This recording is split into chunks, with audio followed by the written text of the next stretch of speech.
Right, so we have Vanessa Chester with us, who played Kelly in The Lost World. Thanks for joining us, Vanessa. Thank you for having me, you guys. I'm so excited. Yeah, I mean, it's brilliant that you agreed to come on. We're very excited as well. Yeah, it's awesome that you're here, and I can't believe you just replied to my tweet. That was amazing. So, Twitter is my new favorite thing. So I was like, oh my God, I couldn't believe you guys asked me. I was like, yes, this is awesome, of course. I posted a blog like a few days ago saying how the JP or the Jurassic Park fan base is like it's not very vocal compared to ones like Star Wars. So this podcast is quite a new thing, and it seems to be getting more and more popular as we're doing each episode. So I think that's something interesting to bring up, because I forget how incredible the movies are and how huge they are. And you're right, I do think that the Jurassic Park fans are a little bit more, in the background, and they're super chill, and they're just like, we know our movie and we know it well. And it's crazy how much love they give me whenever I'm around them. Like, they're not very local, but if I ever get in contact, they're just the sweetest people in the world. I'm like, man. Yeah, it is cool. I mean, I started this podcast, the first few episodes I did on my own, and it was just me sitting here talking about the films. And then I checked back a few weeks later, and I was like, 25,000 downloads. Wow, that's awesome. No, it was just the first episode of me on my own. So, I mean, we're just getting silly numbers now, especially with, we had Colin Trevorrow, who's doing Jurassic Park 4 on, and Harvey Jason, who you worked with on The Lost World. Right, yeah. And the numbers are just growing and growing, and, hopefully it keeps going like that. That's so awesome. Well, congratulations to you guys. Yeah, well, I mean, thanks. I'm like, it's awesome. I'm like, thanks. Yeah. So, shall I ask the first question? Yeah, Jake. Yeah, let's crack it. So what was it like? What's the first memory you have when you think back to that time of filming The Lost World? Oh my gosh, wow. That's my first memory. Jeez. Oh God, that's hard. I'm like, well, I'm sitting here literally dumbfounded. You guys kind of have me speechless. I mean, there's just so much. I mean, I remember I was only about 12 when I did the movie, so you can imagine I was probably like 5 years after seeing the first movie. So I was like, are you serious? You guys really want me to be in this movie? This is about to be the best experience of my life. It was one of those things where I was just I remember getting on set and being like, I want to see a dinosaur. I want to see a dinosaur. Like, I don't care what any of you guys have to say to me. I want to see a dinosaur. And I remember being on one of the sound stages during, like, in between one of the takes. And I think I decided to sneak off the set and, like, walk to the back, because there was some areas in the sound stage where they would have, like, the CGI and, like, I'm not the CGI, like the animatronics, like the right there, like the huge, like, T-Rex head. And I remember once, like, creeping up to the head because I wanted to touch it, and I didn't want anyone to see me because I didn't want to get in trouble. I remember, like, walking up and, like, trying to touch the head, and I didn't realize that someone had seen me, like, sneaking away to do it. So what they decided to do was some of the robots were controlled by humans. So, like, you put on, like, a mask or, like, a glove, and that would link up to the robot. And if you would move your eyebrow, the dinosaur's eyebrow would move, or, like, it would snarl. And so they decided to play a prank on me and have someone put on the mask. So I go over to the T-Rex, and it starts moving, and I just, like, freak the hell out. And then I turn back, and, like, Stan Winston and all his guys are laughing at me. And I was just like, this is going to be the best shoot ever. Like, this is going to be the best time in the world. What was your favorite animatronic to work with? Did you have one that you fell in love with? Well, I've been a huge Velociraptor fan since the first time I ever saw it. Well, the first time I saw Jurassic Park, I was like, if I could be a dinosaur, I would be a raptor. Like, I think they're just the coolest. Like, they're just slick. They're awesome. Like, they're smart. I really admire them. That was my favorite, for sure, to work with. Yeah. I mean, what was it like?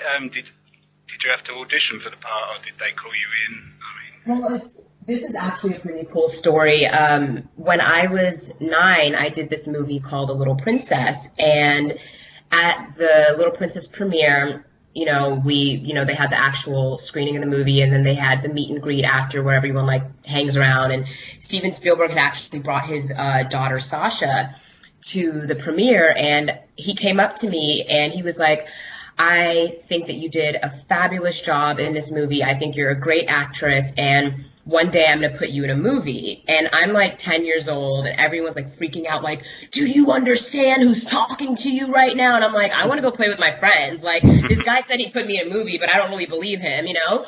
And so he was like, I'm going to put you in a movie one day. And I was like, okay, cool. Thank you so much. And he was like super cool.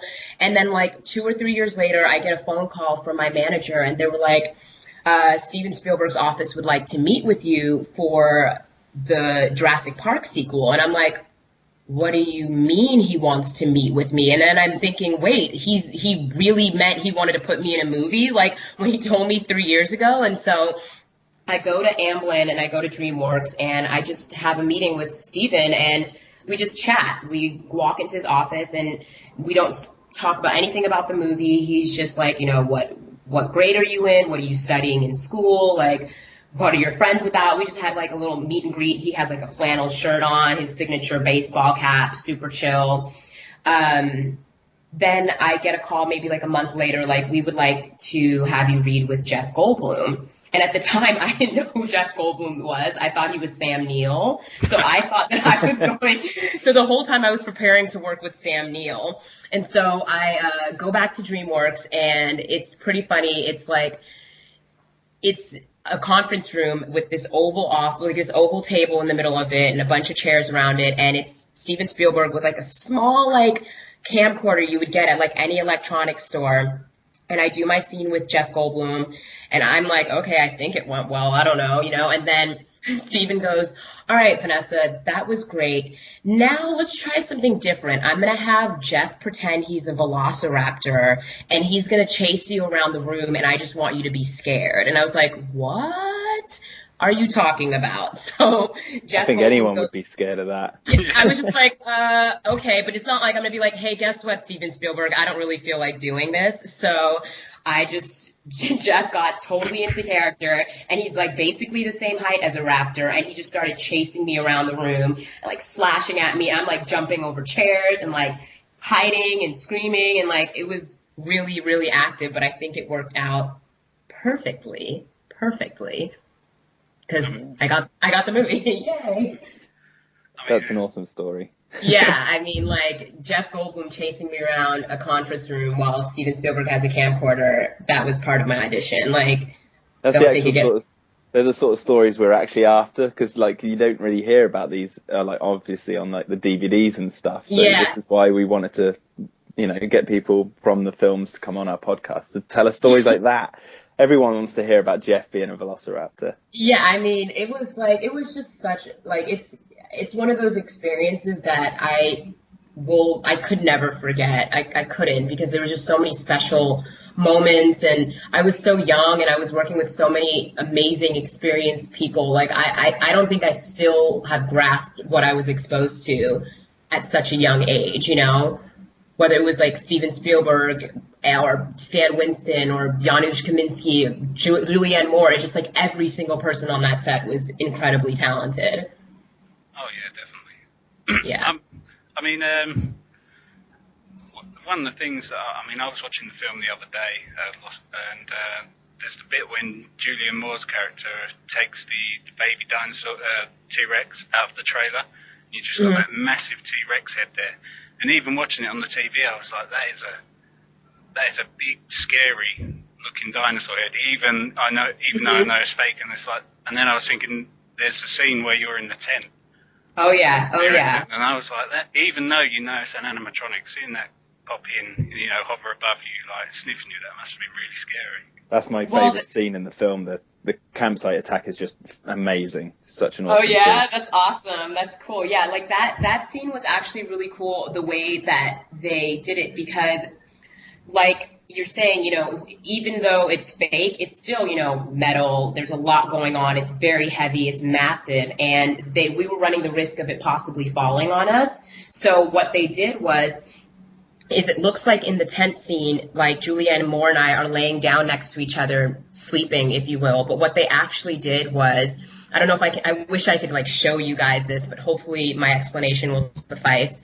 Basically, basically what they did was they made a platform that looked like the tent ground, and they had bodies that were in a sleeping bag that looked like Julianne Moore and I were actually laying down.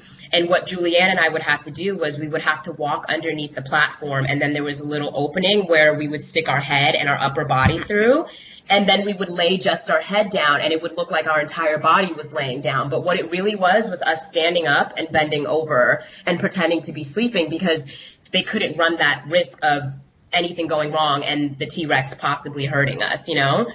So that, yeah, like that's another little thing. Like we weren't even laying down. Like I was standing up underneath a platform. I'll never be able to watch that scene the same way again. Yeah. Yeah, exactly. I know. I'm telling all these secrets. I wonder, like, if I should be doing that. But it's cool to, like, you would never know, you know? Yeah, that's proper movie magic right there. That is cool, yeah. You know. I mean, last episode, Jack ruined a moment in the first film for me where you see one of the stuntman's hands grab the raptor tail, and now whenever I watch that film, the first one, I'm like, oh, I can see that hand now. I'm sorry, I told you it would ruin that whole scene for you, because you would always see that bloody hand. No. Wait, which scene is this? I was in the first one. The raptor her, comes. Okay, no, I won't. Oh, never mind. Oh, yeah, you just said it ruined it for you, and I'm like, oh, let me know what happened. It doesn't ruin the film. The film's like amazing for me, but it's just every time that hand comes in the shot, I'm like, stop looking at it, Jack. Just get sucked into the story. Okay, well, then there's some things that I cannot tell you guys about for sure.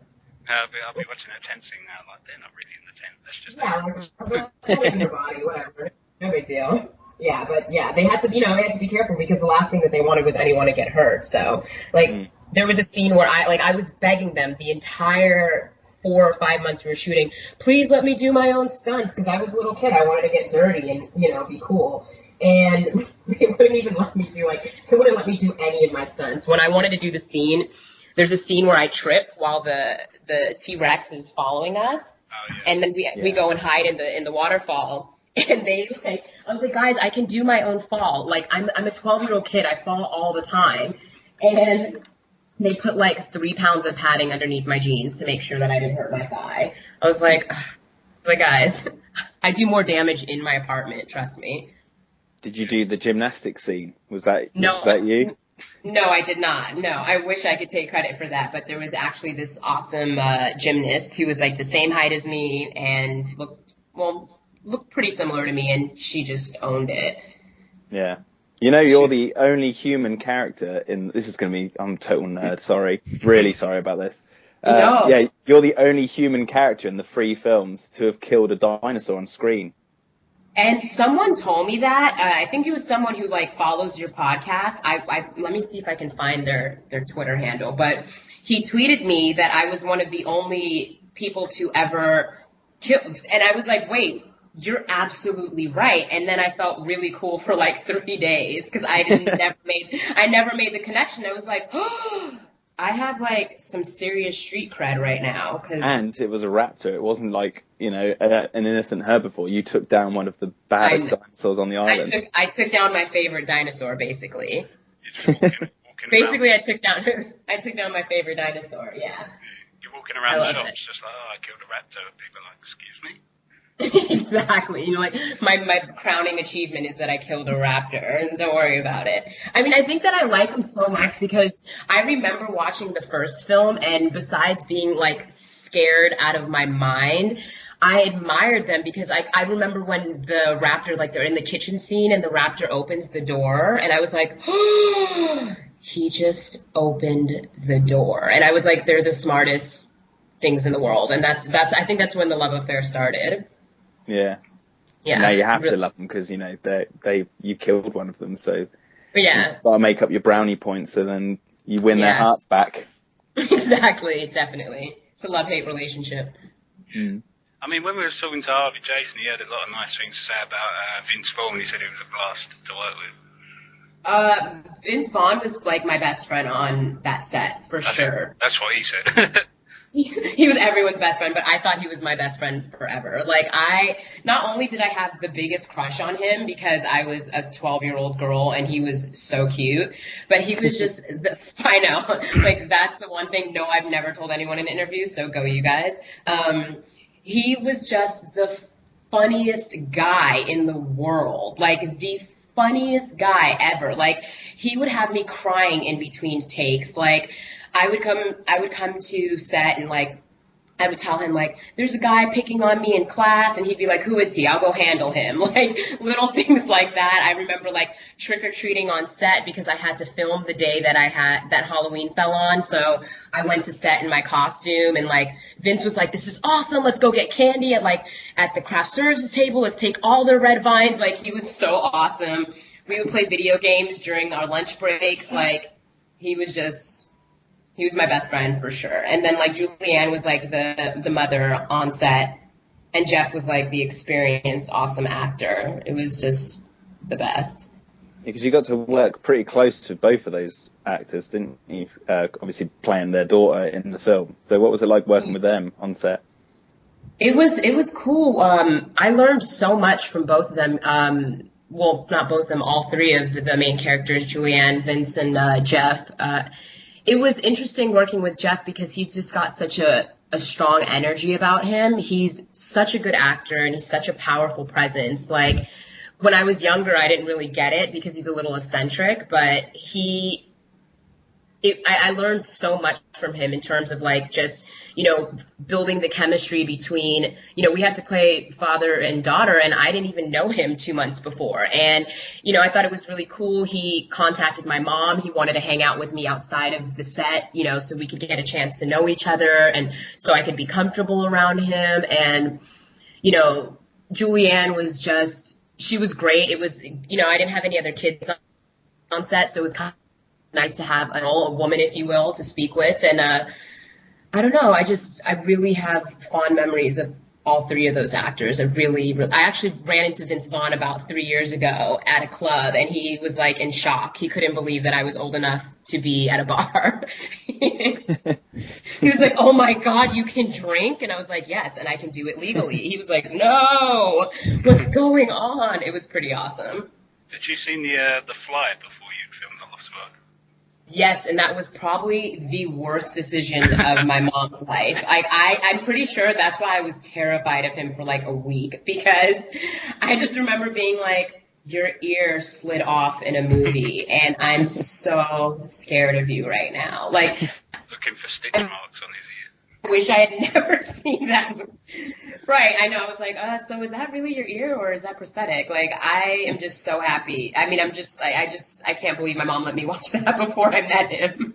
I watched that like 2 nights ago, and I was showing my girlfriend, and I was like, if you want to love Jeff Goldblum, this is it. Like, he's phenomenal in that movie. That movie is insane. And I'm pretty sure... It's incredible. I feel like I saw the original. Have you ever seen the original? Yeah. Because it's such a joke compared to the one that Jeff's in. Like, when he just comes out with that big fly head, I'm like, oh my gosh, did you see what Jeff Goldblum turned into? Oh my gosh. Like, wow. There was I think I watched the Jeff Goldblum Fly a little while after The Lost World. I think we're about the same age, so I remember the scene when he's almost a full fly and he spews the fly goo on that guy's hand, and it just melts his hand. I couldn't get over that for about a month. Yeah, it's just like, you know, certain things like stain a memory in your head, and it's like, I'll never forget, like that ear, I'll never forget the ear ever in my life. Like it doesn't matter what Jeff Goldblum does, I will always remember the ear. That's awesome. Yeah.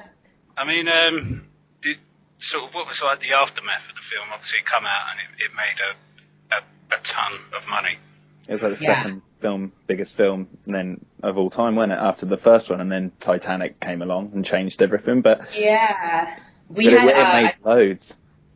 Yeah, I'm pretty sure it was like the second highest. It was either it's probably in the top 10 now, but at the time it was like the top grossing movie for Memorial Day weekend, something like that, with like 91 or 92 million dollars. It was insane. At that point, I had never done any project or any movie that had been on such a huge, like, global level like that, you know? I mean, I think I knew that I was about to be a part of something really special, but I don't think I realized the magnitude of the movie, the fans, the work that went into it, even like the little things like the press junket after. I did like a 3-day press junket. They flew me to Africa to, for like they had a bunch of mall openings where they featured like Jurassic Park clothing and toys, and it was, I don't think I ever, like, looking back, I'm just so grateful that I was able to be a part of such a fantastic and huge movie. Like, the people that I met, the contacts that I made, the experiences, the places that I was able to go to, the growth that it encouraged in my own acting ability and career. It's just like, I mean, look, I did the movie over a decade ago, and I'm still talking about it with you guys. That's how prevalent it's been in my life, It's led you to the greatest podcast on the planet. Yeah. Yeah, and like, I could have never guessed that I would have been on this podcast 10 years ago, and like, look at where I am now. It's just amazing. Yeah. Well, congratulations. I mean, congratulations to me. Yes, I'm on the best Jurassic Park podcast ever. Hello. And the first female on the podcast. Oh my gosh. Killing Dinosaurs, first female British podcast about JP. This is awesome. Yeah. I was talking about the press junket you did. I remember, obviously back then we never had DVDs and things like that. And over here there was a show called News Round. Mm-hmm. And they were and you were on that. I can't remember. I mean, we're going back. I can't believe you just brought up News Round, dude. Yeah, News Round. No, should I go Google it right now? Yeah. We had there was hardly any internet or any of that, and I just remember they were advertising for about 2 weeks the Lost World special, because they were showing it literally the day before it dropped in the cinema, and it was literally the person on it. I think it was a boy. It was a young boy, and he literally like did the interview with you the whole time, and it was only about 5 minutes long, but it was so cool to watch. And I think, as I said, I waited 2 weeks for it for 5 minutes, and when it just ends, and you're like, that was awesome. You're like, yes. Yeah, because I know over there you get all them like you see them on the DVDs, don't you? They have them on TV, like the HBO special, the making of the Lost World, things like that. Whereas we don't really get things like that over here. I actually don't know I'm sure that they have stuff like that, but I've never actually seen any of it. I don't know. I mean, do you remember a young British kid back in the day? I know, I'm sitting here like jogging my memory. I'm like, no, it unfortunately doesn't ring a bell.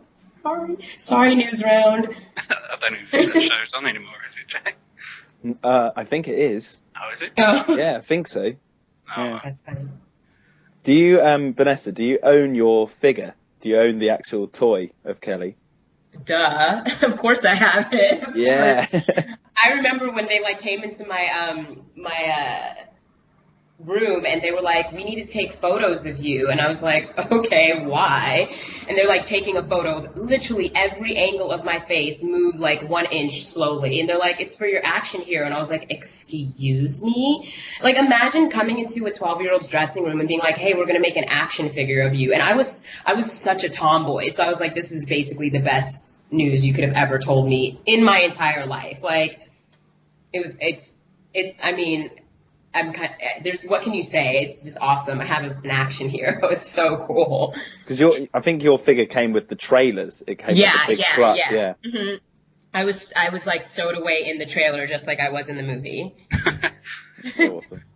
Yeah. Was you disappointed it never come with raptor kill kick action? Like spring back. I know, right? And come with some uneven bars so I can kick the raptor. That'd be awesome. Yeah. I mean, here's one that I always get trouble from people. Did you read the Lost World book?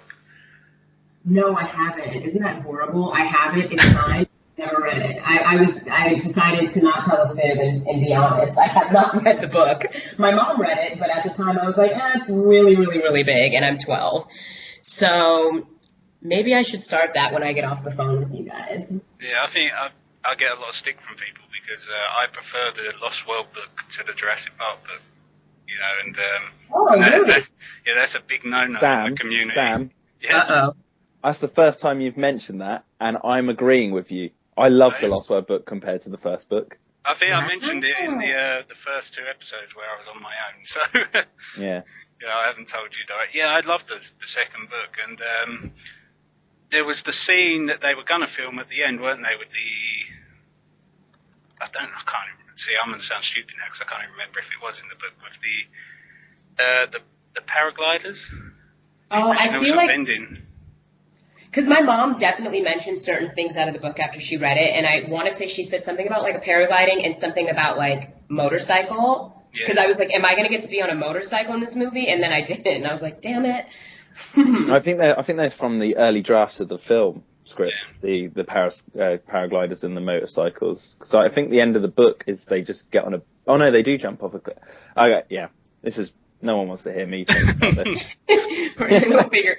I'm giving my 2 cents, and I've never even read the book, so I'm definitely not helping. I think us three are going to get a lot of fans now tweeting and messaging us going, how do you not know the source material? And you call yourselves Jurassic Park. You're the podcast, and you were in the film. Yeah, they're going to be like, Vanessa Chester had all of these fans until she did the podcast, and now they can't stand her. Yeah. Sam, don't use that as the clip for this episode. No. That's not a good, little tagline. The little Jurassic teaser. Park podcast drives fans away. That's awesome. I tell you, you did after sort of the Lost World, you had a little part in a film that I love. Is She's All That. Oh yeah, that's so funny. The funny thing about She's All That is I've seen it maybe once or twice, and the first time I saw it was in theaters, and I was with one of my best friends at the time, and she was so excited that I popped up on the screen. She started clapping and hollering in the theater to embarrass me. She was like, woo, yeah. And so I was like, oh my God, be quiet. What are you doing? And by the time I was done telling her to be quiet, I was off the screen. So I'm not even really sure what I did on that movie. It was just cool to be a part of. I think it was... Yeah. I've got fond memories of it because it was sort of the film of my generation, we would people, me and my friends were just coming of age. And it's seen as a chick flick, but it's not. It's actually a cool dude movie as well. Yeah, no, I just remember I was like, dude, Little Kim, because Little Kim is in it. And I remember being on set and being like, oh my God, Little Kim is here. I was so excited. I get starstruck too. Yeah. Did Jeff have to pretend to be a raptor for you to audition for that as well? Yeah. Yes, he did. That was the callback. Jeff Goldblum in a high school setting pretending to be a raptor. Yeah, that's awesome. Also, my buddy Steve, he loves 17 again. Oh yeah, that was I was really happy with the outcome of that movie. It was, I had a really small part in it, but it was such a cute movie. It was such a good feel good, and Zac Efron was the nicest guy in the world. I was like, whoa. Yeah, my buddy Steve, I think he's 32 now, and he loves that movie. And when I told him we were talking to you, he was like, ask her about 17 again. Ask her about 17 again. Hey, Steve, what's up?